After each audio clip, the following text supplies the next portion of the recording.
ভাতিজা এই গ্রামের করিম দেশে না করিম তো আমার আব্বার নাম হালাই কি আরেকটা বিয়ে করবি নি আল্লাহ জানে আরে না করিম দে চিনি না কি হয়েছে করিমের ব্যাপারে না করিমের লাগে একটু কথা ছিল বিয়ের ব্যাপারে আরে করিমের পোলাদি গাঁজা খায় করিমের পোলাদি গাঁজা খায় ওর পোলালে মানে কি করে কে লাগে বিয়া করিমে আবার একটা বিয়ে করবে করিমের পোলায় খায় গাঁজা আর আমি কি কন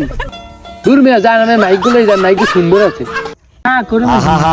করিমের পোলার জন্য আমি পারি না আর পারি না আমি কেন মরি না নিজে কুয়ানো দিছি তোর গন্ধই আমারে গো